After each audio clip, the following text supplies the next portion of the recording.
Hello all, എല്ലാവർക്കും നമസ്കാരം. ഇന്നത്തെ നമസ്കാരം സഹകാരി PSC നിങ്ങളെ കൊണ്ടുപോകാൻ പോകുന്നത് ലാൻഡ് ഫോംസിൻ്റെ പാർട്ട് 3യിലേക്കാണ്. ഒരു തമാശ പോലെ തോന്നി എനിക്ക് പെട്ടെന്നേ, ഇന്നത്തെ ലാൻഡ് ഫോം നിങ്ങളെ കൊണ്ടുപോകാൻ പോകുന്നതെന്നൊക്കെ പറഞ്ഞത് കേട്ടപ്പോൾ.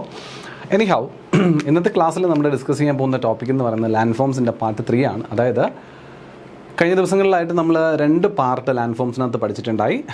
അതിലൊന്നെന്ന് പറയുന്നത് ലാൻഡ് ഫോംസിൻ്റെ ഒരു ജനറൽ ഇൻട്രോയും, അതുപോലെ റണ്ണിങ് വാട്ടർ അഥവാ റിവേഴ്സ് ജനറേറ്റ് ചെയ്യുന്ന അല്ലെങ്കിൽ ക്രിയേറ്റ് ചെയ്യുന്ന ലാൻഡ് ഫോംസിനെ പറ്റിയിട്ടെന്നുള്ള രീതിയിൽ ഒരു ഏരിയ നമ്മൾ കണ്ടിരുന്നു. ആൻഡ് ദെൻ സെക്കൻഡ് പാർട്ടിൽ നമ്മൾ ഗ്രൗണ്ട് വാട്ടർ റിലേറ്റഡ് ആയിട്ട് അല്ലെങ്കിൽ ഗ്രൗണ്ട് വാട്ടർ ഫോം ചെയ്യിക്കുന്ന erosional as well as depositional land ഫോംസിനെ കണ്ടു. അതിനോടൊപ്പം തന്നെ വിൻഡ് ക്രിയേറ്റ് ചെയ്യുന്ന അല്ലെങ്കിൽ എയോലിയൻ ലാൻഡ് ഫോംസ് എന്ന രീതിയിൽ വിളിക്കാൻ പറ്റും. അതുപോലെ ഗ്രൗണ്ട് വാട്ടർ ക്രിയേറ്റ് ചെയ്യുന്ന ലാൻഡ് ഫോംസിനെ കാസ്റ്റ് ടോപ്പോഗ്രഫി എന്ന് പറയാറുണ്ട് എന്നൊക്കെ നമ്മൾ പറഞ്ഞിരുന്നു. സോ ഇന്ന് മൂന്നാമത്തെ പാർട്ടിലേക്ക് പോകുന്ന സമയത്ത് നമ്മൾ ഇനി ലാൻഡ് ഫോം ക്രിയേറ്റിംഗ് ഏജൻ്റായിട്ട് പഠിക്കാൻ ഇന്നത്തെ സെഷനിൽ പഠിക്കാൻ പോകുന്നത് ഗ്ലേഷ്യേഴ്സ് ആണ്, അതായത് ഹിമാനികൾ. ഓക്കെ, ഗ്ലേഷ്യർ എന്ന് പറയുമ്പോൾ തന്നെ നിങ്ങൾ മനസ്സിലാക്കിക്കൊള്ളണം, ഇവന്മാർ ഈ ഉരുകുന്ന മഞ്ഞിനെയാണ് ശരിക്കും പറഞ്ഞാൽ ഗ്ലേഷ്യർ എന്ന് പറയുക. അപ്പം നമ്മളെപ്പോഴും നദികളുടെയൊക്കെ കാര്യത്തിൽ ഇപ്പോൾ ഇന്ത്യൻ ഡ്രെയിനേജൊക്കെ നമ്മൾ പഠിച്ചതാണ്, ആ സമയത്തും പറഞ്ഞതാണ്.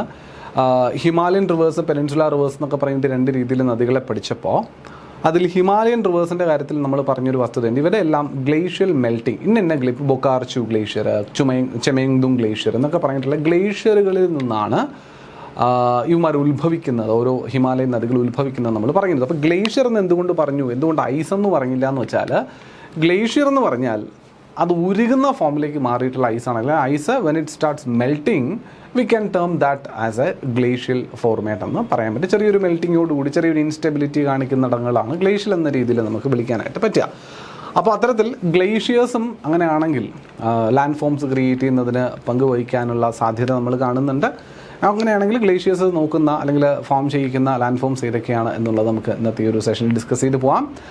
അതിന് മുൻപായിട്ട് ജസ്റ്റ് ഇതുമായി ബന്ധപ്പെട്ട് ഗ്ലേഷ്യേഴ്സ് ക്രിയേറ്റ് ചെയ്യുന്ന ലാൻഡ് ഫോംസുമായി ബന്ധപ്പെട്ട ചോദ്യങ്ങൾ വല്ലതും വന്നിട്ടുണ്ടോ എന്ന ചോദ്യമാണ് എന്ന രീതിയിൽ നമുക്കൊന്ന് പരിശോധിക്കേണ്ടതുണ്ട്. ഇത് റെലവൻ്റ് ആണോ എന്ന് നിങ്ങൾക്ക് കൺഫ്യൂഷൻ ഉണ്ടാവും. ഒരു ചോദ്യം, read the following statements and choose the correct answer. ഒന്ന്, cirque, horn and U shaped valleys are erosional land forms of glaciers. Cirques, horn, U shaped വാലിയൊക്കെ ഇറോഷണൽ ലാൻഡ് ഫോംസ് ആണ് ഗ്ലേഷ്യേഴ്സിൻ്റെത് എന്നൊരു ചോദ്യം വന്നിട്ടുണ്ട്. സോ ഗ്ലേഷ്യർ ലാൻഡ് ഫോംസ് ദേ ചോദ്യത്തിനകത്ത് വന്നേക്കുന്നു, കാണുന്നുണ്ടോ? 2, സ്റ്റാലക്ടൈറ്റ്, സ്റ്റാലഗ്മൈറ്റ്, അതുപോലെ pillars are erosional land forms of ground water എന്നും കിടക്കുന്നുണ്ട്. Erosional land forms of ground water എന്നും കിടക്കുന്നുണ്ട്. ഇത് ശരിയാണോ? ഇത് നമ്മൾ ഓൾറെഡി പഠിച്ചു പോയ കാര്യമാണ്. ഇത് തെറ്റാണ് അല്ലേ? ഇറോഷണൽ അല്ല, പകരം ഡെപ്പോസിഷണൽ ആണ് അല്ലേ? ഇവന്മാർ ഗ്രൗണ്ട് വാട്ടറിൻ്റെ തന്നെയാണ്, പക്ഷേ ഇവന്മാർ ഡെപ്പോസിഷണൽ ലാൻഡ് ഫോംസ് ആണ്, ഇറോഷണൽ അല്ല. അപ്പോൾ അതുകൊണ്ട് ഉത്തരം 2 എന്തായാലും തെറ്റാ.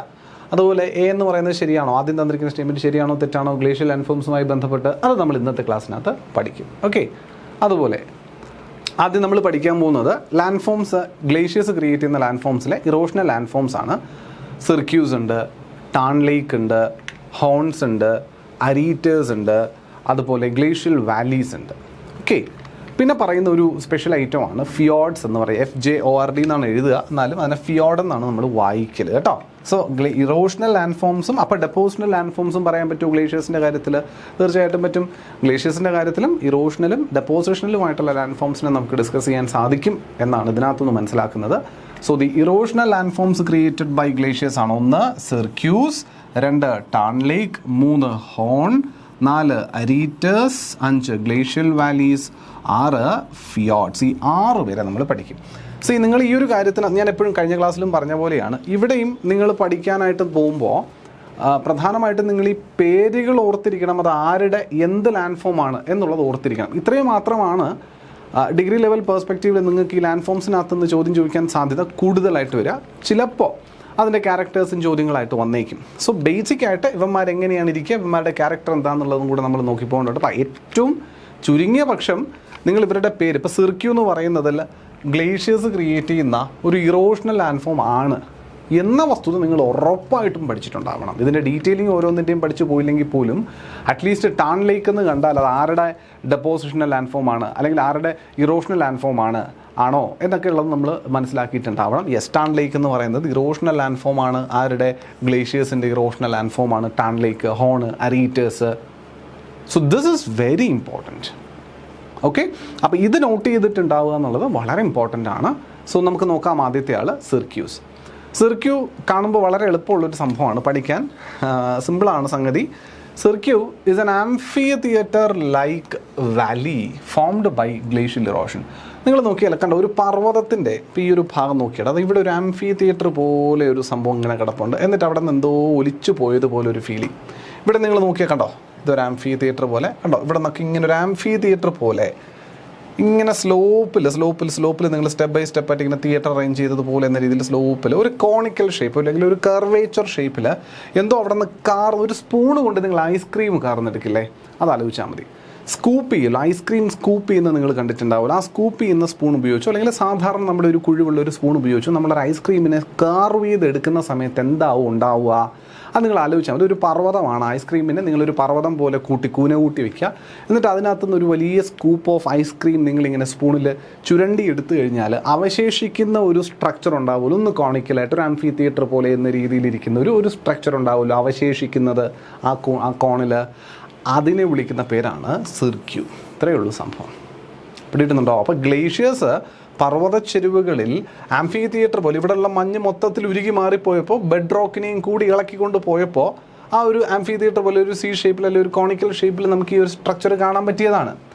അതിനെയാണ് നമ്മൾ എന്ത് വിളിക്കുന്നത്? സിർക്യൂസ് എന്ന് വിളിക്കുന്നത്. സോ ഒരു ആംഫി തിയേറ്റർ പോലെ തോന്നിക്കുന്ന ഗ്ലേഷ്യൽ ഇറോഷൻ ചെയ്ത് കിട്ടുന്ന ലാൻഡ് ഫോമിന് വിളിക്കുന്ന പേരെന്ത്? സിർക്യൂ. എന്താണ് പ്രോസസ്സ്, എങ്ങനെയാണ് സംഭവിക്കുന്നത്? ഇപ്പോൾ സ്നോ അക്യൂമുലേറ്റ് ചെയ്യപ്പെടും പർവ്വതത്തിൽ. ഇത് തണുപ്പ് കാരണം ഐസായിട്ട് മാറുമ്പോൾ ഈ ചെറിയ റോക്കുകൾക്കിടയിൽ ചെറിയ ഫിഷേഴ്സും ഗ്യാപ്പുകളും മറ്റുണ്ട്. അപ്പോൾ ഒരു വലിയ പാറയാണെങ്കിൽ പോലും ആ പാറകളുടെ ഇടയിൽ ചെറിയ ഫിഷേഴ്സും ഗ്യാപ്പും ഒക്കെ ഉണ്ടാവുക. ഈ ചെറിയ ഫിഷേഴ്സിലൂടെയും ഗ്യാപ്പിലും ഒക്കെ ഇങ്ങനെ വെള്ളം ഇറങ്ങിയിട്ടേ ഇതിനകത്തിരുന്ന് ഐസാവും. ഈ ഐസ് ആവുകയും ഫ്രീസിങ് ആൻഡ് തോയിങ്, രാത്രിയാകുമ്പോൾ ഐസ് ആവുകയും പകലാകുമ്പോൾ അത് വാട്ടർ ആവുകയും ചെയ്യും. അപ്പോൾ ഇതിനെ ഫ്രീസിങ് ആൻഡ് തോയിങ് ആക്ഷൻ എന്ന് പറയാം. പതുക്കെ ഈ ഐസ് ആവുന്ന സമയത്ത് ഒരു അല്പം ഒരു കംപ്രഷൻ ഈ പറയുന്ന റോക്കുകൾ കൊടുക്കും. വാട്ടർ ആകുമ്പോൾ വീണ്ടും അത് മീൻസ് റിലാക്സ്ഡ് ആവും, വീണ്ടും കംപ്രസ് ചെയ്യും, വീണ്ടും റിലാക്സ് ആവും. അങ്ങനെ ഈ പ്രഷർ കൊടുക്കാതെയും ഒക്കെ ഈ ഒരു ഗ്ലേഷ്യർ നിൽക്കുന്ന ഒരു വലിയ ഭാഗം, പാറയുടെ ഒരു വലിയ ഭാഗം ഇത്തരത്തിൽ ഫ്രീസിങ് തോയിങ് ആക്ഷൻസ് ഒക്കെ വഴി ഇളകി പോരാനുള്ള പോസിബിലിറ്റി കൂടുതലാണ്. സോ അങ്ങനെയാണ് സിർക്യൂസ് ഫോം ചെയ്യുന്നതെന്ന് മനസ്സിലാക്കിയിരിക്കുക. നിങ്ങൾ ഈ സിർക്യൂസിനെ കണ്ട സമയത്ത് നിങ്ങൾ ഈ ഒരു സിർക്യൂ ശ്രദ്ധിച്ചറിയും, ഇതിൻ്റെ ചുവട്ടിലായിട്ടൊരു തടാകം പോലെ കുറച്ച് വെള്ളം കെട്ടി നിൽക്കുന്ന കാണാൻ പറ്റുന്നുണ്ടോ? അതായത് ഈ സിർക്യൂസ് അടർന്നു പോയ സമയത്ത് തന്നെ ഉണ്ടായ ഒരു ഡിപ്രഷനാണ് അവിടെ. അതൊരു ഡിപ്രഷൻ ആയതുകൊണ്ട് തന്നെ ചുറ്റുമുള്ള മഞ്ഞൊക്കെ മഞ്ഞുരുകുന്ന സമയത്ത് അതിൽ നിന്ന് ഒലിച്ചു വരുന്ന വെള്ളമൊക്കെ ഇതിൽ വന്ന് ഡെപ്പോസിറ്റ് ചെയ്യപ്പെടുകയും അതൊരു തടാകം പോലെ ഫോം ചെയ്യുകയും ചെയ്തിട്ടുണ്ട്. ആ തടാകത്തെ വിളിക്കുന്ന പേരാണ് ടാൺ ലേക്ക് എന്ന് പറയുന്നത്. പിടികിട്ടിയോ? ഇത്രയേ ഉള്ളൂ. അപ്പോൾ സിർക്യൂസ് ഉണ്ടാകുന്ന സമയത്ത് സിർക്യൂസിൻ്റെ ചുവടുകളിലായിട്ട് ഉണ്ടാകുന്ന ഡിപ്രഷൻസിന് വിളിക്കുന്ന ഡിപ്രഷൻസാണ്. ആ ഡിപ്രഷൻസിൽ വെള്ളം കെട്ടി നിന്നത് തടാകമായി മാറുമ്പോഴാണ് അതിനെന്തെന്ന് വിളിക്കുന്നത്? ടാൺ ലേക്കുകൾ എന്ന് വിളിക്കുക. എന്ത് വിളിക്കുക? ടാൺ ലേക്ക് എന്ന് വിളിക്കുക. ടാൺ ലേക്കിൻ്റെ ഫോർമേഷൻ എന്ന് പറയുന്നത് ചുറ്റുമുള്ള മഞ്ഞുരുകി വെള്ളമായിട്ട് അതിലേക്ക് വന്ന് ഡെപ്പോസിറ്റ് ചെയ്യപ്പെടുന്നത് തന്നെയാണ്. സിർക്യൂസിൻ്റെ ഫോം ചെയ്യുന്ന സമയങ്ങളിൽ തന്നെയാണ് ആരും ഫോം ചെയ്യുക? ടാൺ ലേക്കും ഫോം ചെയ്യുക. ടാൺ ലേക്കിൻ്റെ ഫോർമേഷൻ പിന്നീടായിരിക്കും. ആ ഡിപ്രഷൻസ് ആ ഒരു സമയത്ത് തന്നെയാവും ഉണ്ടായിട്ടുണ്ടാകുക എന്ന് അറിഞ്ഞിരിക്കുക, അല്ലെങ്കിൽ ഒന്ന് മനസ്സിലാക്കിയിരിക്കുക. ക്ലിയർ ആണല്ലോ? സിമ്പിളാണ് ടാൺ ലേക്ക് എന്ന് പറയുന്ന കോൺസെപ്റ്റ്. മൂന്നാമത്തെ ആൾ horn. See what is a horn? Horn എന്ന് പറഞ്ഞാൽ നമ്മൾ മലയാളത്തിൽ കൊമ്പ് എന്ന് പറയും. ഇപ്പം ആനിമൽസിനൊക്കെ ഉള്ള കൊമ്പിന് നമ്മൾ ഹോൺ എന്നാണ് പറയുക, അല്ലേ? ആനിമൽസിൻ്റെ കൊമ്പിനൊക്കെ എന്താ പറയുക? ഹോൺ എന്നാണ് പറയുക. അപ്പോൾ കൊമ്പ് പോലെ ഒരു മലമുകളിൽ ഒരു കൂർത്ത പോർഷൻ നമുക്കിങ്ങനെ കാണാൻ സാധിക്കുന്നുണ്ടെങ്കിൽ, അതായത് മിനിമം ഒരു 3 വശങ്ങളെങ്കിലും അതിനുണ്ടാവും. ഒരു ട്രയാങ്കിൾ പോലെ, ഒരു പിരമിഡ് പോലെ എന്ന രീതിയിൽ അറ്റ്ലീസ്റ്റ് ഒരു 3 വശങ്ങളെങ്കിലും ഉണ്ട് ഇവന്. അത് ഏകദേശം ഇങ്ങനെയാണ് നിൽക്കുന്നത്. അതിൻ്റെ അപ്പുറത്ത് ഒരു വശം കൂടി ഉണ്ടെന്ന് കരുതി. അങ്ങനെ 3 വശങ്ങളുണ്ട്. ഇവിടെ നിന്നും കുറേ മെറ്റീരിയൽ റോഡ് ചെയ്ത് പോയിട്ടുണ്ട്, ഇവിടെ നിന്നും കുറേ മെറ്റീരിയൽ റോഡ് ചെയ്ത് പോയിട്ടുണ്ട്, അപ്പുറത്തെ വശത്തൊന്നും അതുപോലെ കുറേ മെറ്റീരിയൽ റോഡ് ചെയ്ത് പോയിട്ടുണ്ട്. അങ്ങനെ 3 ഇടങ്ങളിൽ നിന്നും മെറ്റീരിയൽ ഇതിങ്ങനെ തന്നെ ഉണ്ടായിരുന്നതെന്ന് വിചാരിച്ചോ? ഓക്കെ, ഇങ്ങനെ തന്നെയൊക്കെ ഉണ്ടായിരുന്ന സാധനമാണ്. പക്ഷേ ഇവിടുത്തെ മെറ്റീരിയലൊക്കെ റോഡ് ചെയ്ത് പോയി. ഇവിടുത്തെ മെറ്റീരിയൽ ഇറോഡ് ചെയ്ത് പോയി, ഇവിടുത്തെ മെറ്റീരിയൽ ഇറോഡ് ചെയ്ത് പോയി, ഇവിടെ ഇറോഡ് ചെയ്ത് പോയതിന് ശേഷം നിങ്ങൾ നോക്കി കഴിഞ്ഞാൽ കൂർത്ത മുനയോടുകൂടി കാണുന്ന ഒരു 3 ഷേപ്ഡ് 3 സ്ഥലങ്ങളിൽ നിന്ന് കട്ടിങ്, മിനിമം 3 സ്ഥലങ്ങൾ, 3, 4, 5 സ്ഥലങ്ങളാവാം, 3 സൈഡുകളിൽ നിന്നൊക്കെ കട്ടിങ് മിനിമം വന്ന് ഒരു മുന പോലെ അല്ലെങ്കിൽ ഒരു കൊമ്പ് പോലെ എന്ന രീതിയിൽ തോന്നിക്കുന്ന പർവ്വത ഉയരങ്ങളിൽ കാണുന്ന ഈ ഒരു ലാൻഡ് ഫോമിന് കാരണവും ഗ്ലേഷ്യൽ ഇറോഷൻ തന്നെയാണ്. ഇവിടെ നിന്നും ഗ്ലേഷ്യേഴ്സ് ഇളകിപ്പോയി, ഇവിടെ നിന്നും ഗ്ലേഷ്യേഴ്സ് ഇളകിപ്പോയി, അവിടെ നിന്നും ഇളകിപ്പോയി. അപ്പോൾ ഈ ഗ്ലേഷ്യർ ഇളകി പോകുമ്പോൾ, മൂവ് ചെയ്യുമ്പോൾ അതിനോടൊപ്പം ഞാൻ നേരത്തെ നമ്മൾ എന്താ പറയുക സിർക്യൂവിൻ്റെ കാര്യം പറഞ്ഞതുപോലെയുള്ള ബെഡ് റോക്കിലുള്ള കുറച്ച് ഏരിയാസും കൂടെ ചിലപ്പോൾ എന്ത് ചെയ്ത് കൊണ്ടുപോയേക്കും, റോഡ് ചെയ്ത് കൊണ്ടുപോയേക്കും. അങ്ങനെ അവശേഷിക്കുന്ന ഫോർമേഷനാണ് ഹോൺ എന്ന രീതിയിൽ നമ്മൾ കാണുന്നത്. അറിഞ്ഞിരിക്കുക, A horn is A sharp pyramidal peak formed by glacial erosion on all sides, typically by 3 or more glacial cuttings into a mountain. കണ്ടോ, മൂന്നിലധികമോ ഗ്ലേഷ്യൽ കട്ടിങ് ഒരു പർവ്വതത്തിൽ കാണുന്ന സാഹചര്യത്തിലാണ് ഒരു ഹോൺ ഷേപ്പിൽ അല്ലെങ്കിൽ ഒരു പിരമിഡൽ ഷേപ്പിൽ അവശേഷിക്കുന്ന ഭൂരൂപത്തെ വിളിക്കുന്ന പേരാണ് ഹോൺ എന്ന് പറയുന്നത്. Okay, yes. നാലാമത്തെ ആൾ പ്രോസസ്സ് ഇറോഷൻ തന്നെയാണ്, നമ്മൾ കണ്ടതാണ്, ഇറോഷൻ തന്നെയാണ്. നാലാമത്തെ ആൾ അരീറ്റേഴ്സ്. ആരാണ്? അരീറ്റെ അല്ലെങ്കിൽ അരീറ്റേഴ്സ്. അരീറ്റ എന്ന് പറയുന്നൊരു ചെറിയ വ്യത്യാസമുണ്ട്. നമ്മൾ തൊട്ട് മുന്നേ ഹോണിൻ്റെ കാര്യം പറഞ്ഞതിന് സമാനമാണ് അരീറ്റ. പക്ഷേ ഇവിടെ ഒരു വ്യത്യാസമുള്ളത്, ഇരുവശങ്ങളിലും മാത്രം, 2 സൈഡിലും മാത്രം ഗ്ലേഷ്യൽ ഇറോഷൻ സംഭവിച്ചിട്ടായിരിക്കും. നമ്മൾ അവിടെ പറഞ്ഞ എന്താ, ഒരു പർവ്വതത്തിൻ്റെ 3 വശങ്ങളിലെങ്കിലും ചുരുങ്ങിയത് ഗ്ലേഷ്യൽ ഇറോഷൻ സംഭവിക്കുമ്പോഴാണ് കൂർത്ത മുന പോലുള്ള ഒരു സ്ട്രക്ചർ ഫീൽ ചെയ്യുന്നതെങ്കിൽ ഇവിടെ അങ്ങനെയല്ല. ഇവിടെ ഒരു പർവ്വതത്തിൻ്റെ 2 വശങ്ങളിൽ ഇവിടെ നിന്ന് ഇങ്ങോട്ടും ഇറോഷൻ സംഭവിച്ചു പോയി, ഇവിടെ നിന്ന് ഇങ്ങോട്ടും ഇറോഷൻ സംഭവിച്ചു പോയി. അങ്ങനെ വരുന്ന സമയത്ത് ഇങ്ങനെ ഒരു കൂന കൂട്ടി വെച്ച മാതിരിയുള്ള ഒരു സ്ട്രക്ചർ പർവ്വതത്തിൽ നമുക്ക് കാണാനായിട്ട് സാധിക്കുന്നുണ്ട്. കണ്ടോ, ഇങ്ങനെ. ഇതിനെ വിളിക്കുന്ന പേരാണ് അരീറ്റെ. ഇപ്പോൾ ഇവിടെ ഉണ്ടായിരുന്ന ഗ്ലേഷ്യൽ ഡെപ്പോസിറ്റ്സ് ഇവിടെ നിന്ന് കുറേ മെറ്റീരിയൽ കൊണ്ടുപോയി, ഇവിടെ ഉണ്ടായിരുന്ന ഗ്ലേഷ്യൽ ഡെപ്പോസിറ്റ് ഇവിടെ നിന്ന് കുറേ മെറ്റീരിയൽ കൊണ്ടുപോയി, അങ്ങനെ 2 ഭാഗത്തേക്ക് മെറ്റീരിയൽസ് റോഡ് ചെയ്ത് പോയി അവസാനം ഒരു കൂർത്ത മുന പോലെ എന്ന രീതിയിൽ ഇതിങ്ങനെ കണ്ടിന്യൂസ് ആയിട്ട് റൺ ചെയ്ത് പോകുന്നുണ്ട്. ഇതിനെയാണ് എന്ത് വിളിക്കുന്നത്? അരീറ്റെ എന്ന് വിളിക്കുന്നത്. അറിഞ്ഞിരിക്കുക. ക്ലിയർ ആണോ? That is arete. സിമ്പിളാണ്. അതാണ് ഞാൻ പറയാം, എല്ലാം സിമ്പിൾ സംഭവമാണ്. പേരുകൾ മാത്രമേ ഉള്ളൂ ഇച്ചിരി പുതുമയുള്ളതെന്ന് പറയാം. സംഭവം സിമ്പിളാണ്, വളരെ ലളിതമാണ്. And arete is a sharp narrow ridge. ഇപ്പുറത്തൊന്ന് വായിക്കാം. Is a sharp narrow ridge of rock. Ridge എന്ന് പറഞ്ഞാൽ ഉയർന്ന് നിൽക്കുന്ന ഭൂപ്രകൃതി എന്നേ ഉള്ളൂ അർത്ഥം. റിഡ്ജ് ഇങ്ങനെ നിൽക്കുന്നതാണ് നമ്മൾ റിഡ്ജ് എന്ന് പറയുന്നത് കേട്ടോ. നമ്മൾ ഉയർന്ന് നിൽക്കുന്ന ഒരു സ്ഥലമാണ്, ചുറ്റുമുള്ള സ്ഥലങ്ങളെ അപേക്ഷിച്ച് ഉയർന്ന് നിൽക്കുന്ന സ്ഥലമാണ് റിഡ്ജ് എന്ന് പറയുക.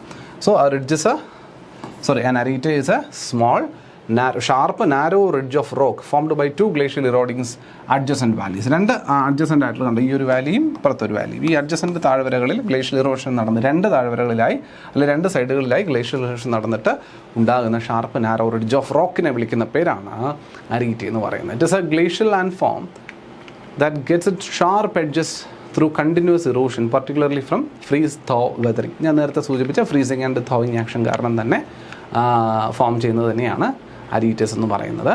അരീറ്റേഴ്സ് are also called serrated ridges. അരീറ്റേഴ്സിന് വിളിക്കുന്ന മറ്റൊരു പേരുണ്ട് കേട്ടോ, ജസ്റ്റ് ഒന്ന് ഓർത്ത് വെച്ചോ, സെറേറ്റഡ്. അപ്പോൾ which of the following glacial land form is also known as serrated ridges എന്ന് പറഞ്ഞിട്ട് ചോദ്യം വരാം. Which of the following is also known as serrated ridges എന്ന് പറഞ്ഞിട്ട് ചോദ്യം വരാം. ഓർത്തിരുന്നേക്കുക, aretes are also called as serrated ridges because of their saw toothed outline and are a key feature in mountainous area carved by glaciers such as the Sanskar range in the Himalayas. Zanskar റേഞ്ചില്ലേ നമ്മുടെ ഹിമാലയത്തിൻ്റെ, അതൊക്കെ ഇത്തരത്തിൽ form ചെയ്തിരിക്കുന്ന ഒരു അരീറ്റെ സ്ട്രക്ചറാണെന്ന് മനസ്സിലാക്കിയിരിക്കും കേട്ടോ. അപ്പോൾ നമ്മൾ പാരലൽ റേഞ്ചസ് പറയുന്നതൊക്കെ ഇങ്ങനെ തന്നെ പറയാം, ഹിമാദ്രി, ഹിമാചൽ, സസ്കർ റേഞ്ചസ് ഒക്കെ ഇങ്ങനെ തന്നെ നമുക്ക് പറയാൻ പറ്റും. ഒരു കണ്ടിന്യൂസ് റേഞ്ചായിട്ട് ഇരുവശങ്ങളിലും ഇറോഷൻ സംഭവിച്ചിട്ടുണ്ടായിരിക്കുന്നതായിട്ട് നമുക്ക് പറയുമ്പോൾ അതൊക്കെ അരീറ്റെ ആണെന്ന് കണക്ക് കൂട്ടാൻ സാധിക്കും. ക്ലിയർ അല്ലേ? That's it. അതാണ് അരീറ്റെ എന്ന് പറയുന്നത്. 5ാമത്തെ ആൾ ഗ്ലേഷ്യൽ വാലീസ്. ഹിമതാഴ്വരകളാണ്. അത് നമ്മൾ ഹിമാലയൻ നദികളുടെ കാര്യം പറഞ്ഞ പോലെയാണ്. പക്ഷേ ഇവിടെ ഒരു ചെറിയ വ്യത്യാസം.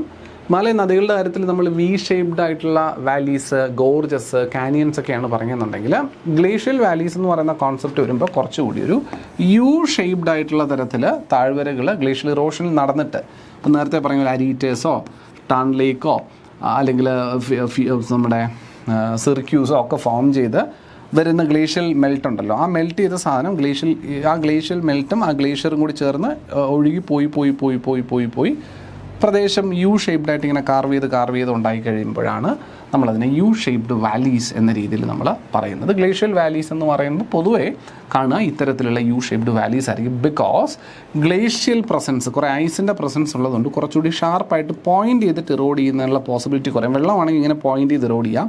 പക്ഷേ ഇവിടെ ഇത്രയും ഇങ്ങനെ ഒരു ഐസായിട്ട് കിടക്കുന്ന സമയത്ത് ആ പോയിൻറ്റിങ് നടക്കത്തില്ല. അതുകൊണ്ടാണ് യു ഷേപ്ഡ് ആയിട്ടുള്ള വാലി ഇവിടെ ഫോം ചെയ്യുന്നത്. മനസ്സിലാക്കിയിരിക്കുക. അപ്പോൾ ജസ്റ്റ് യു ഷേപ്ഡ് വാലീസാണ് സ്ട്രെയിറ്റ് സൈഡ്സും ഫ്ലാറ്റ് ബോട്ടവും ഒക്കെ ആയിട്ട് ഗ്ലേഷ്യൽ ഇറോഷൻ കാരണം എക്സിസ്റ്റ് ചെയ്യുന്നത് അല്ലെങ്കിൽ ഫോം ചെയ്യുന്നത്. A massive glacier move they carve out and widen the original V-shaped river valleys smoothing the bed rock and creating their distinctive shape. ഇപ്പോൾ ഒറിജിനൽ വി ഷേപ്ഡ് വാലി, ഇപ്പോൾ നദി എങ്ങനെ ഒഴുകിയിട്ട് original ഒരു വി ഷേപ്ഡ് വാലി ഉണ്ടെങ്കിൽ പോലും അതിനെ U shaped ആക്കി മാറ്റും ഗ്ലേഷ്യൽ ഇറോഷൻ എന്നാണ് പറയുന്നത്. ബിക്കോസ് ഞാൻ നേരത്തെ സൂചിപ്പിച്ച പോലെയാണ്, ഇപ്പോൾ ഇങ്ങനെ ഉണ്ടായിരുന്ന ഒരു വാലിയാണെന്ന് കരുതുക. അപ്പോൾ ഗ്ലേഷ്യർ എന്ന് പറയുമ്പോൾ ഐസിൻ്റെയൊക്കെ പീസുകൾ വരുന്നുണ്ട്, ഐസിൻ്റെയൊക്കെ ഭാഗം അങ്ങനെ തന്നെ ഒഴുകി വരുന്നതുകൊണ്ട്, വലിയ വലിയ വലിപ്പമുള്ള ഐസിൻ്റെ പീസ് ഒഴുകി വരുന്നത് കൊണ്ട് എനിക്ക് ഈ കോർണർ പോർഷനിലേക്ക് ഒഴുക്കിനെ കൊണ്ടുപോകാൻ പറ്റാതെ വരികയും ഇത്രയും പോർഷനെ കട്ട് ചെയ്ത് മാറ്റേണ്ടി വരികയും ചെയ്യുന്നത് കാരണം ഇതൊരു കണ്ടോ ഇങ്ങനെ മാറും. മനസ്സിലാവുന്നുണ്ടോ? ഇങ്ങനെ മാറും. അപ്പോൾ ഓൾറെഡി വി ഷേപ്ഡ് ആയിട്ടുള്ള വാലികളാണെങ്കിൽ കൂടി അതുവഴി ഗ്ലേഷ്യൽ ഇറോഷൻ സംഭവിക്കുന്നത് കാരണം അതെന്തായിട്ട് മാറുന്നുണ്ട്? യു ഷേപ്ഡ് ആയിട്ട് മാറുന്നുണ്ട്. കാർവിങ് ഔട്ട് സംഭവിക്കും എന്നുള്ളതാണ് പറയുന്നത്. These valleys are also called glacial trough and can form fjords when they meet the sea. ഇതിന് എന്തെന്നും വിശേഷിപ്പിക്കാം? ഗ്ലേഷ്യൽ ട്രഫ് എന്നും വിശേഷിപ്പിക്കാം. അറിഞ്ഞിരിക്കുക. അപ്പോൾ ആരെയാണ് ഗ്ലേഷ്യൽ ട്രഫ് എന്ന് വിളിക്കുന്നത്? ഗ്ലേഷ്യൽ വാലീസിനെയാണ് നമ്മൾ ഗ്ലേഷ്യൽ ട്രഫ് എന്ന് വിളിക്കുന്നത്. ആരെയാണ് നമ്മൾ സെറേറ്റഡ് റിഡ്ജസ് എന്ന് വിളിക്കുന്നത്? അരീറ്റേഴ്സിനെ വിളിക്കുന്ന മറ്റൊരു പേരാണ് സെറേറ്റഡ് റിഡ്ജസ്. സെറേറ്റഡ് റിഡ്ജസ് അറിഞ്ഞിരിക്കുക. പുതിയ പേരുകൾ കൂടിയാണ്, അതുകൊണ്ട് മറന്നു പോകാൻ സാധ്യതയുണ്ട്. അപ്പോൾ ഇവർക്ക് ഫിയോഡുകൾ ഫോം ചെയ്യാം എന്നും പറഞ്ഞിട്ടുണ്ടായിരുന്നേ. Glacial valleys may form ഫിയോഡ്സ്. അപ്പോൾ എന്താ ഫിയോഡ് എന്ന് അറിഞ്ഞിരിക്കുക. സിമ്പിൾ പരിപാടി. നമ്മളിപ്പോൾ പറയും ഗ്ലേഷ്യൽ വാലി ഇല്ലേ, മിക്കവാറും ഗ്ലേഷ്യൽ വാലികൾ, ഇന്ത്യയിലൊന്നും ഗ്ലേഷ്യൽ വാലികൾ സമുദ്രമായിട്ട് കണക്ട് ചെയ്യുന്നില്ല. എന്നാൽ a glacial valley which is connected towards a sea is known as a fjord. എന്ന് പറഞ്ഞാൽ ഇപ്പോൾ ഈ ഗ്ലേഷ്യൽ വാലി ഉണ്ട്, ഇതിപ്പോൾ ഗ്ലേഷ്യൽ താഴ്വരയാണ്. ഈ താഴ്വര ചെന്ന് കണക്റ്റ് ആകുന്നത് ഒരു സമുദ്രത്തിലാണെന്ന് വെച്ചോ, ഒരു ഓഷനിലാണ്. അപ്പോൾ ആ ഓഷനിൽ നിന്നുള്ള വെള്ളത്തിൻ്റെ ഇൻഫ്ലക്സ് എവിടെ കാണാൻ പറ്റും? ഈ ഗ്ലേഷ്യൽ വാലിയിൽ കാണാൻ പറ്റും. ശരിയല്ലേ? ഇപ്പോൾ ഗ്ലേഷ്യൽ വാലി ചെന്ന് ഉടനെ ഓപ്പൺ ചെയ്യുമ്പോൾ എങ്ങോട്ടേക്കാണ്? ഒരു സമുദ്രത്തിലേക്കാണ്. അതുകൊണ്ട് തന്നെ ആ സമുദ്രത്തിൻ്റെ വെള്ളത്തിൻ്റെ ഇൻഫ്ലക്സ് ഒക്കെ എങ്ങോട്ട് കാണാൻ പറ്റും? ഈ ഗ്ലേഷ്യൽ വാലിക്കകത്ത് കാണാൻ പറ്റും. സോ ഇത്തരത്തിലുള്ള ഗ്ലേഷ്യൽ വാലികളെ വിളിക്കുന്ന പേരാണെന്ത്? ഫിയോഡ്സ്. പിടികിട്ടുന്നുണ്ടോ? A fjord is a long narrow inlet of sea with steep sides formed by glacier erosion.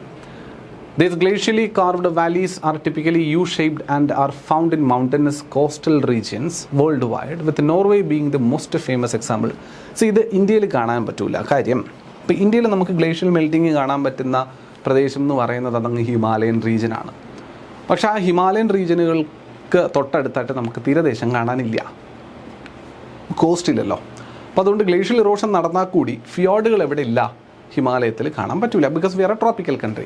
പക്ഷേ വടക്കോട്ട് പോകുമ്പോൾ വളരെയധികം മഞ്ഞുള്ള സ്ഥലങ്ങൾ, സ്കാൻഡിനേവിയൻ നേഷൻസിലോട്ടൊക്കെ പോകുമ്പോൾ, ഇപ്പോൾ നോർവേ എന്നൊക്കെ പറയുന്ന ഒരു സ്കാൻഡിനേവിയൻ നേഷനാണ്, വടക്കാണ്, ഒരുപാട് പോളാർ റീജിയൻ അടുത്ത് വരുന്ന സ്ഥലമാണല്ലോ. അപ്പോൾ നോർവേയിലോട്ടൊക്കെ പോകുമ്പോൾ ഇത്തരത്തിൽ ഗ്ലേഷ്യേഴ്സ് മൂവ് ചെയ്ത് ഉടനെ കടലിലെത്തുന്ന കണ്ടീഷൻസ് ഉള്ള സ്ട്രക്ചേഴ്സ് കാണാൻ പറ്റും, അല്ലെങ്കിൽ സ്ഥലങ്ങൾ കാണാൻ പറ്റും. അങ്ങനെയുള്ള ഇടങ്ങളെയാണ് നമ്മൾ ഫിയോഡ്സ് എന്ന് പറയുക, അല്ലെങ്കിൽ അങ്ങനെയുള്ള സ്ഥലങ്ങളാണ് ഫിയോഡ്സ്. അപ്പോൾ ഫിയോഡ്സ് ഇന്ത്യയുമായി ബന്ധപ്പെട്ട് നമുക്ക് എന്ത് പറയാനില്ല?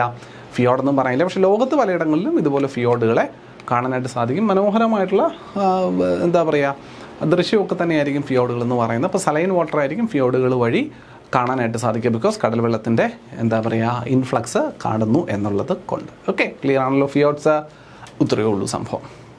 ഫിയോഡ്സ് are essentially flooded under water glacial valleys. Under water ആയിട്ടുള്ള ഗ്ലേഷ്യൽ താഴ്വരകളെയാണ് ഫിയോഡ് എന്ന് വിളിക്കാം. അണ്ടർ വാട്ടറിന് കാരണം കടൽ വെള്ളം ഇൻഫ്ലക്സ് ചെയ്യുന്നതുകൊണ്ടാണ്. ഓക്കെ, സെറ്റല്ലേ? റൈറ്റ്. സോ അതിൻ്റെ ഒരു ചുരുക്കം എന്ന ചിത്രം നിങ്ങൾ നോക്കി വയ്ക്കുക. കണ്ടോ, ഗ്ലേഷ്യൽ ട്രഫ് എന്ന് പറയുന്നത് which means the glacial Valley. ഇത് ഗ്ലേഷ്യൽ വാലിയാണ്. കണ്ടോ, യു ഷേപ്പിൽ ഇങ്ങനെ നിൽക്കുകയാണ് ഗ്ലേഷ്യൽ വാലി. അതുപോലെ ദാ സിർക്യൂസ് ഫോം ചെയ്തിരിക്കുന്നത് കാണാം. സിർക്യൂസിൽ നിന്ന് താഴെ ടാൺ ലേക്കുകൾ നിൽക്കുന്നത് കാണാം. ദാ ടാൺ ലേക്കുകൾ കാണാം.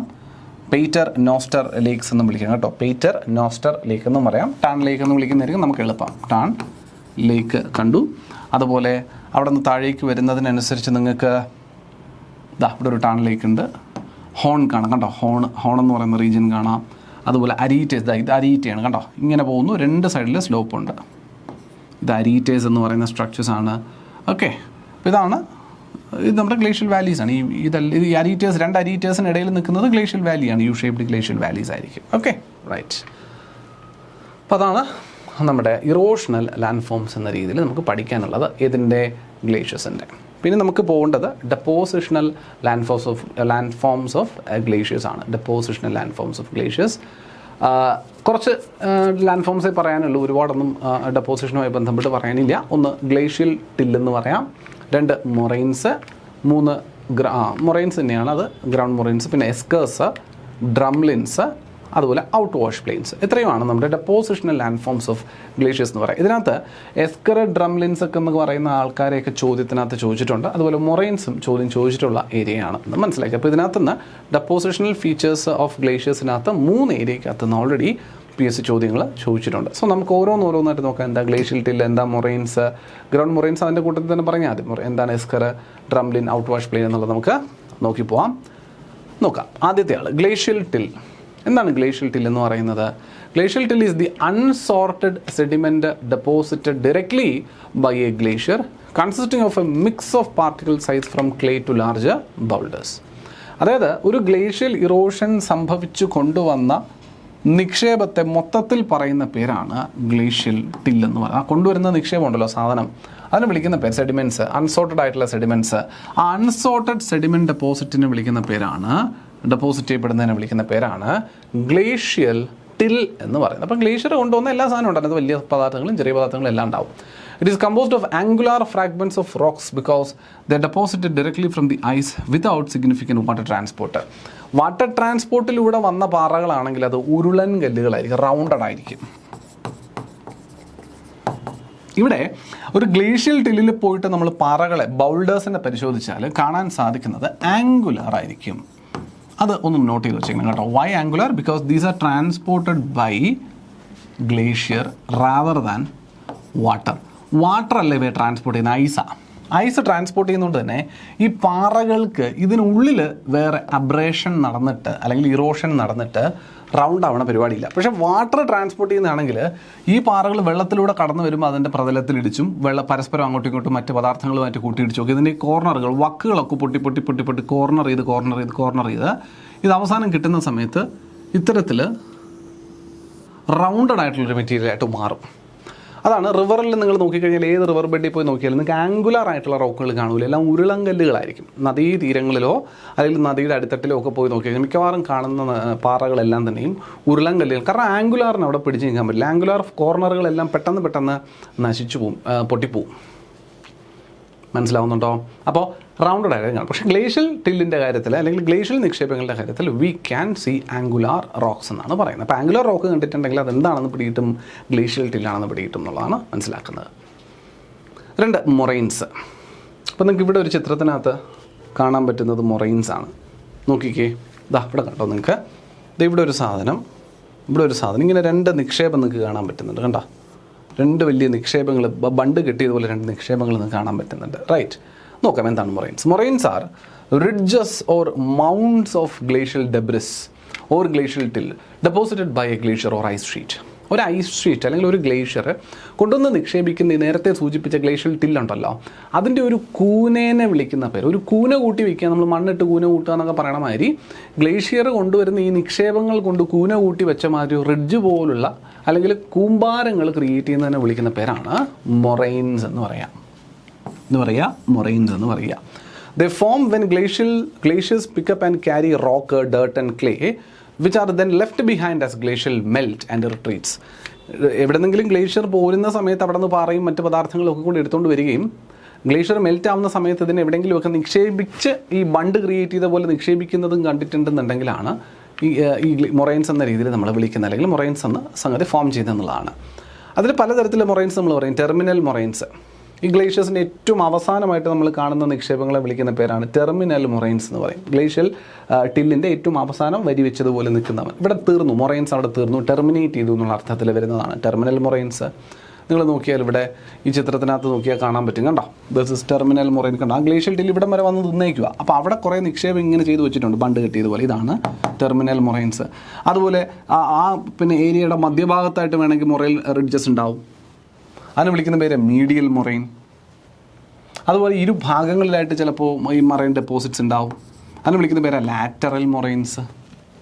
ഓക്കെ, അപ്പോൾ സൈഡുകളിൽ കാണുന്ന മൊറൈൻ ഡെപ്പോസിറ്റ്സിനെ ലാറ്ററൽ എന്നും മധ്യഭാഗത്ത് കാണുന്നതിന് മീഡിയൽ എന്നും ഏറ്റവും എൻഡിൽ കാണുന്നവനെ ടെർമിനൽ മൊറൈൻസ് എന്നുള്ള രീതിയിൽ നമുക്ക് വിളിക്കാനായിട്ട് സാധിക്കുമെന്നും അറിഞ്ഞിരിക്കാം. Lateral moraines form along the side parallel to the glacial valley and these moraines may join to create horseshoe shaped ridges. പിന്നീട് റിഡ്ജസ് ഉണ്ടാവാനുള്ള പോസിബിലിറ്റി ഉണ്ടെന്നാണ് പറയുന്നത്. പിന്നീട് ലാറ്ററൽ മൊറൈൻസ് പരസ്പരം കൂടിച്ചേർന്നിട്ടേ, ലാറ്ററൽ മൊറൈൻസ് പരസ്പരം കൂടിച്ചേർന്നാൽ ഇങ്ങനെ ഒരു ഹോഴ്സ്ഷൂ ഷേപ്പിൽ ഇപ്പോൾ ലാറ്ററൽ മൊറൈൻ എന്ന് വെച്ചോ, കണ്ട ഇങ്ങനൊരു സ്ട്രക്ചർ ഫോം ചെയ്യാനുള്ള പോസിബിലിറ്റി ആണ് ഹോട്ട് ഷൂ ഷേപ്പ് എന്ന് പറഞ്ഞത്. Valley glaciers retreating rapidly often leave irregular sheets of so called ground moraines on their valley floors and medial moraines are found in the centre of the glacial valleys. Glacial വാലീസിൻ്റെ centre, ഇപ്പോൾ ഇത് ഈ ചിത്രത്തിൽ നമുക്ക് മീഡിയൽ പറയാനില്ല, central deposit ചെയ്യപ്പെട്ടത് കാണുന്നതിനെയാണ് glacial valleys മീഡിയൽ moraines എന്ന രീതിയിൽ നമ്മൾ പറയാം. ഓൾറെഡി കണ്ട കാര്യമാണ്, അല്ലെങ്കിൽ ഓൾറെഡി നമ്മളതിനെപ്പറ്റി പറഞ്ഞതാണ്. ഓക്കെ, മൂന്നാമത്തെ ഫീച്ചറാണ് ഡെപ്പോസിഷണൽ ഫീച്ചറാണ് ഡ്രംലിൻസ്, അതുപോലെ എസ്കേഴ്സ്. എന്താണ് എസ്കർ, എന്താണ് ഡ്രംലിൻ, ഇത് നമുക്കൊന്ന് നോക്കേണ്ടതുണ്ട്. അപ്പോൾ ആദ്യം നമുക്ക് എന്താണ് എസ്കർ എന്ന് ഞാൻ പറഞ്ഞുതരാം. സോ ഈ എസ്കർ എന്ന് പറയുന്നത് ഇപ്പോൾ ഒരു ഐസ് ഷീറ്റ് അല്ലെങ്കിൽ ഒരു ഐസിൻ്റെ ബെഡ് മെൽറ്റ് ചെയ്ത് പോയത് കൊണ്ടുണ്ടായിരിക്കുന്ന ഒരു ലാൻഡ് ഫോമാണ്. അല്ലെങ്കിൽ ഈ ലാൻഡ് ഫോം ഒബ്സർവ് ചെയ്യുന്നത് ഇതിൻ്റെ മുകളിലുള്ള ഈ ഒരു ലാൻഡിൻ്റെ മുകളിലുണ്ടായിരുന്ന ഐസ് മെൽറ്റ് ചെയ്ത് ഉരുകി മാറിപ്പോയതിന് ശേഷമാണ് നമ്മൾ എസ്കർ എന്ന് പറയുന്നത് അല്ലെങ്കിൽ ഡ്രംലിൻസ് എന്ന് പറയുന്ന സ്ട്രക്ചേഴ്സിനെ കാണാനായിട്ട് പറ്റുക എന്നുള്ളതാണ്.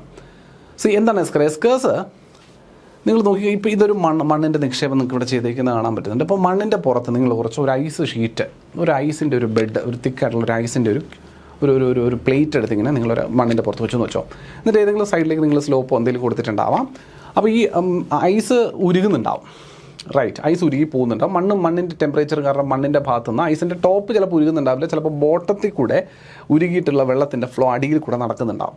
അങ്ങനെ മഞ്ഞുരുകിയിട്ടുള്ള ഫ്ലോ ഈ മഞ്ഞിൻ്റെ ബെഡിൻ്റെ അല്ലെങ്കിൽ ഐസിൻ്റെ ബെഡിൻ്റെ അടിയിലൂടെ നടക്കുമ്പോൾ ഈ ഫ്ലോയുടെ ഡയറക്ഷനിൽ ഈ ഐസുമായിട്ട് കോണ്ടാക്ട് ചെയ്ത് നിൽക്കുന്ന മണ്ണിനും മൂവ്മെൻറ്റ് സംഭവിക്കും, അല്ലെങ്കിൽ അത്തരത്തിൽ മണ്ണ് മൂവ്മെൻറ്റ് അലൈൻ ചെയ്യപ്പെടും ഈ ഫ്ലോയ്ക്ക് അനുസരിച്ച്.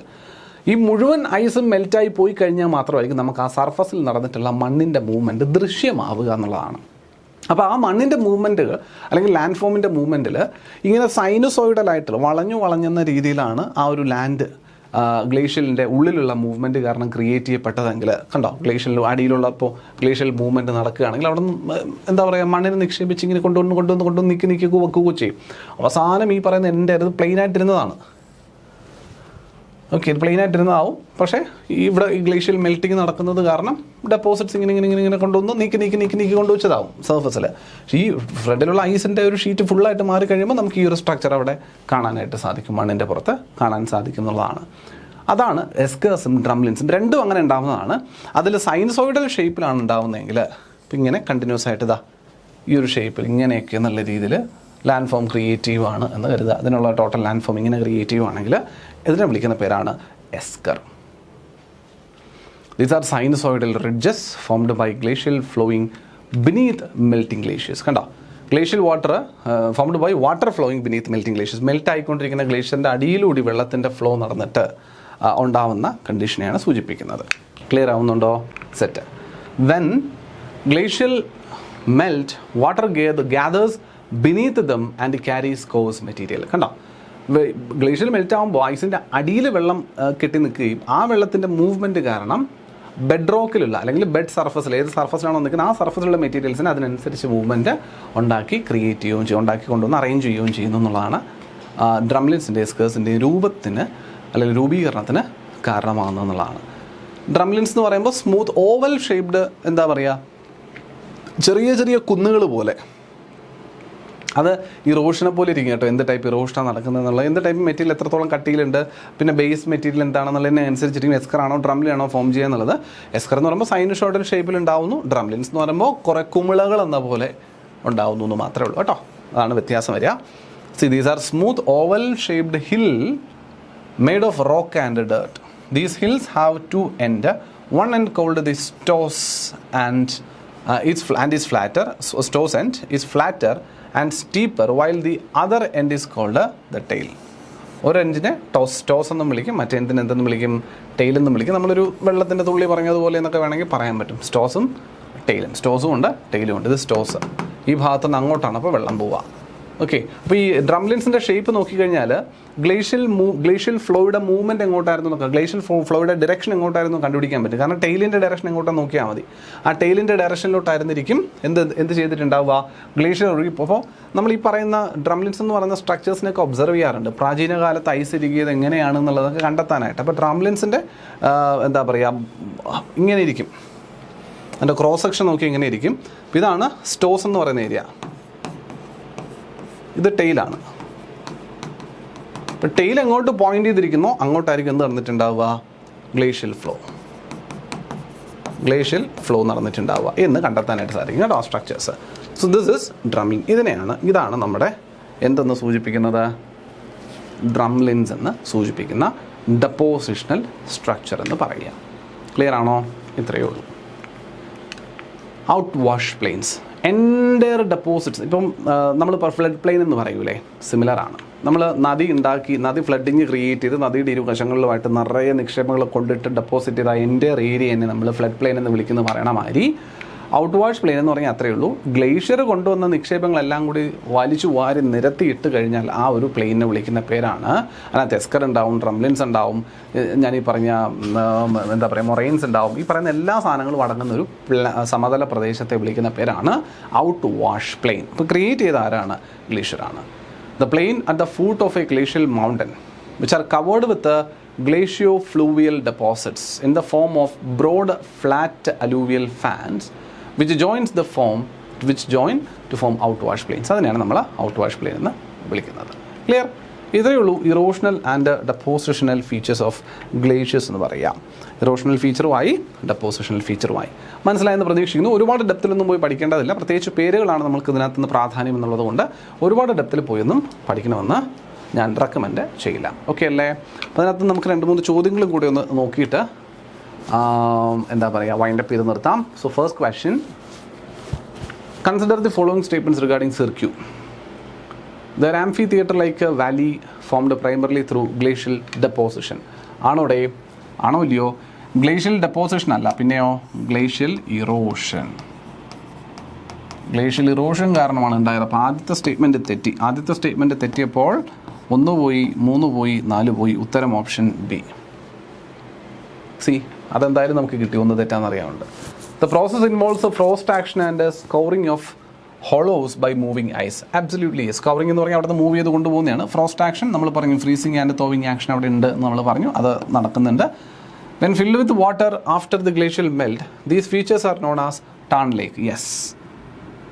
ഗ്ലേഷ്യൽ മെൽറ്റിന് ശേഷം ഉണ്ടാകുന്ന ഡിപ്രഷൻസിൽ വെള്ളം നിറഞ്ഞു കഴിഞ്ഞാൽ അതിനെ വിളിക്കുന്ന പേരാണ് ടാൺ ലേക്സ് എന്ന് പറയുന്നു. അതും ശരിയാണ്. കറക്റ്റ് അല്ലേ?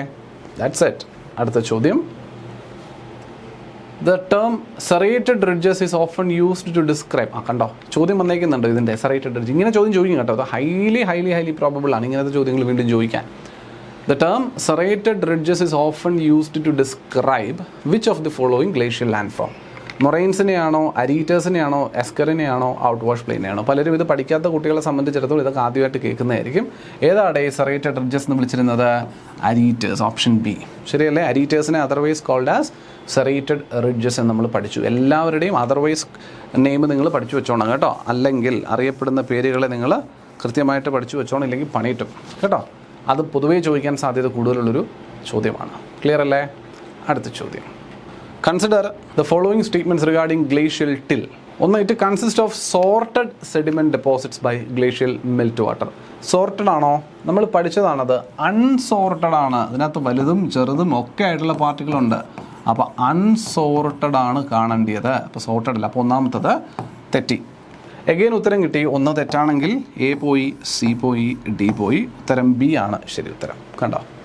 അപ്പോൾ ഇതൊക്കെ അതാണ് നമ്മൾ ഇവിടത്ത് എഴുതിയിരിക്കുന്ന കാര്യങ്ങൾ അല്ല, ഓരോ വാക്കിനും ഇമ്പോർട്ടൻസ് കൊടുത്തേക്കണം. It consist of sorted sediment deposits by glacial melt water എന്നുള്ളത് തെറ്റല്ല എന്ന് തോന്നുന്ന കുട്ടി ഈ ഉത്തരം ശരിയാക്കില്ല, തെറ്റിക്കും. അൺസോർട്ടഡ് എന്ന് നമ്മൾ പറഞ്ഞിട്ടുണ്ടായിരുന്നു ചോദ്യത്തിന് നമ്മൾ ഡിസ്കസ് ചെയ്തപ്പോൾ. It is composed of angular fragments of rock due to lack of significant water transport. ആണോ? 100% ശരിയാ. ആംഗുലാർ ഫ്രാഗ്മെൻറ്റുകളാണ് നമ്മൾ കണ്ടതെന്ന് നമ്മൾ പറഞ്ഞു. ഏതിൽ? ഗ്ലേഷ്യൽ ടില്ലിൽ. വൈ? ബിക്കോസ് വാട്ടർ ട്രാൻസ്പോർട്ട് അല്ല, ഗ്ലേഷ്യൽ ട്രാൻസ്പോർട്ടാണ്, അതുകൊണ്ട് ഇറോഡ് ചെയ്യപ്പെടുന്നില്ല എന്ന് പറഞ്ഞു. ഓർക്കുന്നുണ്ടോ? Yes. 3, it includes a mix of particle size ranging from clay to large boulders. Absolutely yes. ഇതുകൊണ്ടാണ് അതിനെ അൺസോർട്ടഡ് എന്ന് വിളിക്കാൻ കാരണം. അപ്പോൾ ആദ്യത്തെ സ്റ്റേറ്റ്മെൻറ്റിൻ്റെ നേരെ വിപരീതമാണ് മൂന്നാമത് തന്നിരിക്കുന്ന സ്റ്റേറ്റ്മെൻറ്റ് തന്നെ അല്ലേ? അൺസോർട്ടഡ്. ഇവനെ സോർട്ട് ചെയ്തിട്ടില്ല, ഇവനെ വർഗീകരിച്ചിട്ടില്ല എന്ന് ഞാൻ പറയാൻ കാരണം ഇവൻ്റെ ചെറിയ പദാർത്ഥങ്ങൾ മുതൽ വലിയ വലിയ പാറക്കെട്ടുകൾ പോലും കാണാൻ സാധിക്കുന്നുള്ളതുകൊണ്ടാണ്. ക്ലിയർ ആണോ പിള്ളേരെ? ഇപ്പോൾ 2, 3 ശരിയാണ്. അതുകൊണ്ട് option B is the correct answer. അടുത്ത ചോദ്യത്തിലേക്ക് പോവാം. Consider the following pairs of glacial land forms and their descriptions. ഒന്ന് esker, sinuous ridge formed by subglacial melt water streams. ആണോ? സബ് ഗ്ലേഷ്യൽ എന്ന് പറഞ്ഞാൽ ഗ്ലേഷ്യലിൻ്റെ അടിയിലുള്ള വെള്ളത്തിൻ്റെ മൂവ്മെൻറ്റ് കാരണം സൈനസ് ആയിട്ടുള്ള റിഡ്ജ് ഫോം ചെയ്യുന്നതിനെയാണ് എസ്കർ എന്ന് വിളിക്കുന്നത്. ആണോ? അതെ, അതാണ് എസ്കർ. ഒന്നെന്തായാലും ശരിയാണ്, അപ്പോൾ ഓപ്ഷൻ ബി കളയാം. 2 drumlins, smooth oval shaped hill with a steeper stoss and tail. ആണോ? അതെ, stoss end and tail. Steeper ആയിട്ടുള്ള സ്റ്റോസ് എൻഡും ടെയിലും ഉള്ള സ്മൂത്ത് ഓവൽ ഷേപ്ഡ് ഹില്ലുകളെയാണ് ഡ്രംലിൻസ് എന്ന് വിളിക്കുന്നത്. ആണോ? അതെ, തീർച്ചയായിട്ടും ശരിയാണ്. അപ്പോൾ രണ്ടും ശരിയാണ്, അപ്പോൾ സിയും കളയാം. 3 outwash plains, glaciofluvial deposits found at the foot of glacial mountains. ശരിയാണോ? അതെ, അതും ശരിയാണ്. ഉത്തരം ഓപ്ഷൻ ഡി ആണ്. എല്ലാം കറക്റ്റായിട്ടാണ് പരാമർശിച്ചിരിക്കുന്നത്. All these statements are actually correct. എല്ലാവരുടെയും എക്സ്പ്ലനേഷനാണ്. ക്ലിയർ അല്ലേ മക്കളെ? ഫോളോ ചെയ്യാൻ പറ്റുന്നുണ്ടല്ലോ? അടുത്ത ചോദ്യത്തിലേക്ക് പോവാം. Which of the following is not an erosional land form created by glacier? ഇതിനകത്ത് ഇറോഷണൽ ലാൻഡ് ഫോം അല്ലാതെയുള്ളത് ഏതെന്നാണ് ചോദ്യം. ഇറോഷണൽ ലാൻഡ് ഫോം അല്ലാത്തത് ഏത്? ഹോൺ ഇറോഷണൽ ആണോ? ഹോൺ ഇറോഷണൽ ആണ്. അരീറ്റ ഇറോഷണൽ ആണോ? അരീറ്റ ഇറോഷണൽ ആണ്. എസ്കർ ഇറോഷണൽ ആണോ? എസ്കർ ഡെപ്പോസിഷണൽ ആണ്.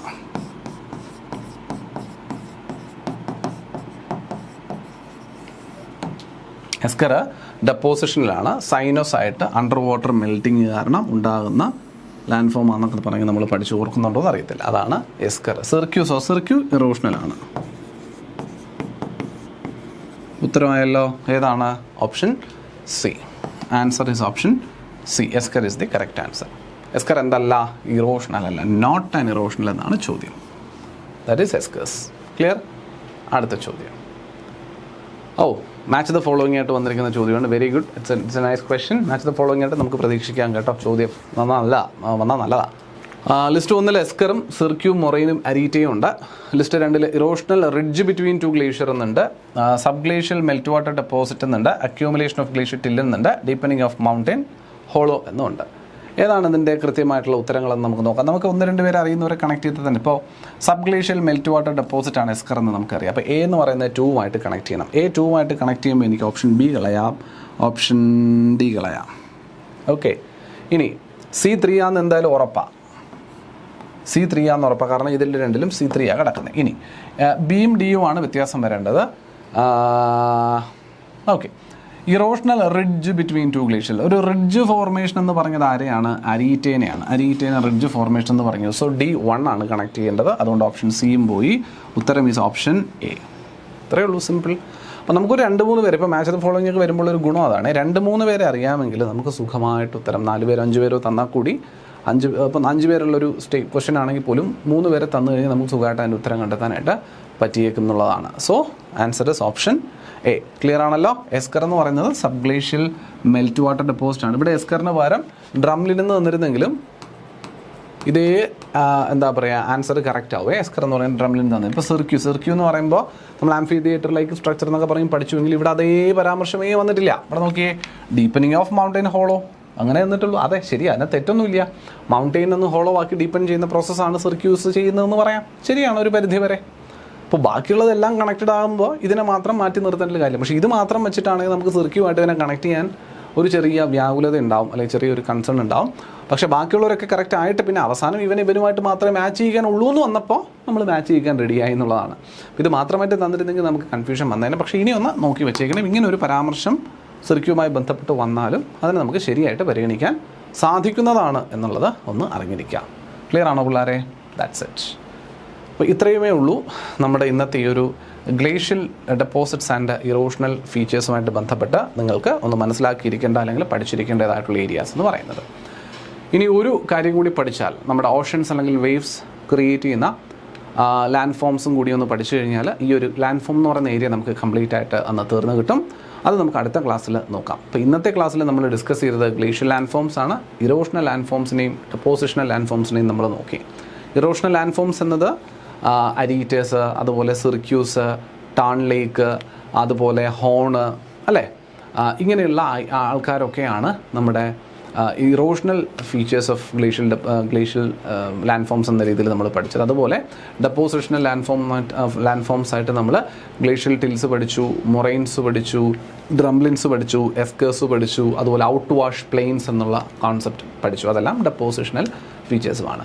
ഒന്നും തന്നെയും അങ്ങോട്ടും ഇങ്ങോട്ടും പേരുകളിൽ മാറ്റം വന്നു പോകരുത്, മാറിപ്പോകരുത്. ലാൻഡ് ഫോംസ് ഓരോ ആളുടെയും ഇറോഷണൽ ഡെപ്പോസിഷണൽ ഒരു ടേബിൾ പോലെ എങ്ങാനും പഠിച്ചു വെക്കുകയോ നോട്ട് ചെയ്ത് വെക്കുകയോ വല്ലതും ചെയ്താലും കുഴപ്പമില്ല, അങ്ങോട്ടും ഇങ്ങോട്ടും മാറിപ്പോകരുത്. കൂടുതൽ ചോദ്യവും പേരിനെ ബേസ് ചെയ്ത് മാത്രമായിരിക്കും ചോദിക്കാൻ സാധ്യത കൂടുതലും. പിന്നുള്ളത് ചിലർക്ക് അതിൻ്റെ ഫീച്ചേഴ്സ് ബേസ് ചെയ്തിട്ടും ചോദിക്കാം. നിങ്ങൾ എന്തായാലും ഫീച്ചേഴ്സ് വരെ ഒരുപാടൊന്നും ഇല്ലല്ലോ, വളരെ ചുരുക്കം വളരെ കുറച്ച് ഫീച്ചേഴ്സിനെ മാത്രമാണ് നമ്മൾ എന്താണിത് എന്നുള്ള ബേസിക് ആയിട്ട് ഇതെന്താ സാധനം എന്നുള്ളത് മാത്രമേ പറഞ്ഞിട്ടുള്ളൂ. അതിൻ്റെ ഡീറ്റെയിലിങ്ങിലേക്കൊന്നും പോയിട്ടില്ല, കാരണം അതിൻ്റെ ആവശ്യമില്ല. സോ ആ ഒരു ബേസിക്സ് ഓഫ് എന്താണ് ഓരോന്നും, ഇപ്പോൾ എന്താണ് എസ്കർ, അത് കാരണം ഈ മാച്ച് ദ ഫോളോയിങ് വന്ന സമയത്ത് നിങ്ങൾ കണ്ടോ കഴിഞ്ഞ ചോദ്യത്തിനകത്ത്. അപ്പോൾ അത് എസ്കർ എന്താണെന്ന് അറിയാമെന്നുള്ളതുകൊണ്ട് എനിക്കത് കണക്ട് ചെയ്യാൻ പറ്റിയത്.